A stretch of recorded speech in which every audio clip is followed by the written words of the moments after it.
Morning, church. Hope you're doing well. The passage today is John 5, verses 1 to 17, the healing at the pool of Bethesda. And Nick's given me the title, When the Pool is Stirred.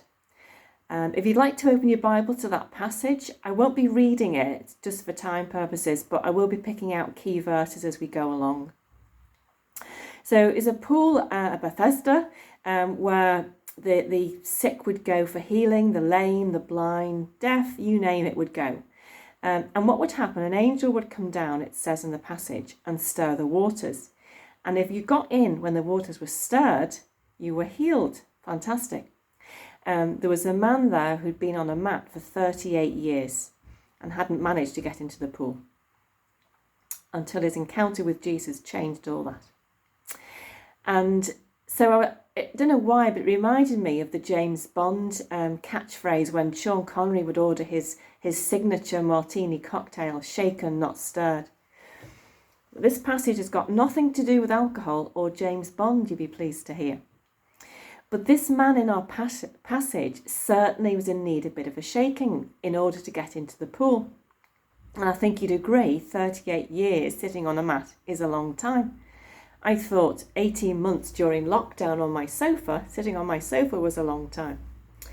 But perhaps this man had got a bit too comfortable.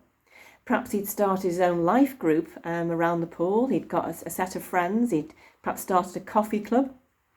Anyway, in verse 5, it says he'd been an invalid for 38 years. Now we assume that it was his legs, but some translations just say infirmity or weakness. And for this man, it must have been the same old, watching, waiting, hoping that today, this would be the day I get free. And I wonder, surely in 38 years, somebody couldn't have pushed him in. Perhaps I also wonder that lethargy had set in. And I don't know about you, but there's a bit of me during this pandemic, and as we're coming out, that there's a bit of lethargy in me, I think. And I'm finding it a bit difficult to get going again. And I think for some, re-entry into life might be a bit tricky.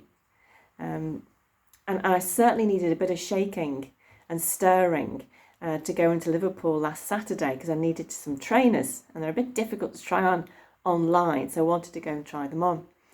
And whilst it was great seeing all the people in town, I did find it a bit overwhelming. I mean, there's some of you that you'll just launch straight back into life, and that's great. But I think some of us, there'll be some adjustments need to be made, really.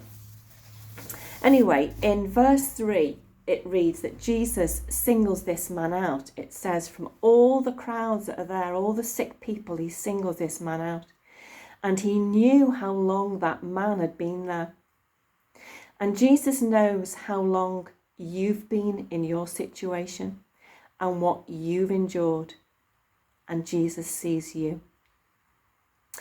Verse 6, Jesus asks a question that seems unnecessary, but Jesus never asks or says anything unnecessary.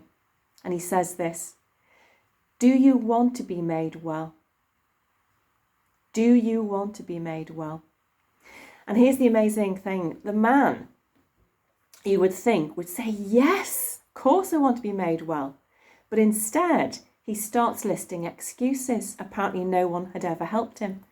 And verse 7, I could almost imagine this kind of wimpy, weak voice.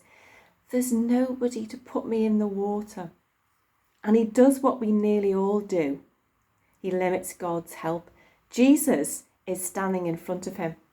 And interestingly, Jesus doesn't actually do what the man wanted. But he does what the man needed, and he knows what you need. The man wanted to go into the water, and this blows me away, when all the time, the living water is standing in front of him. Anyway, Jesus tells the man to do what he possibly couldn't do being paralysed on this mat. Verse 11, pick up your mat and walk. And it says instantly he was healed without even touching the pool. Now, it's not just about physical healing, because later on Jesus catches up with him in the temple in verse 14 and says, "Now you are well, stop sinning." The man was physically healed, but now he had to turn from his sins. It doesn't say what it was, what they were. I mean, it could have been bitterness, it could have been unforgiveness, resentment about his situation. We don't know. I wonder, what mat are you or I am stuck on at the moment? Is it physical illness weighing you down?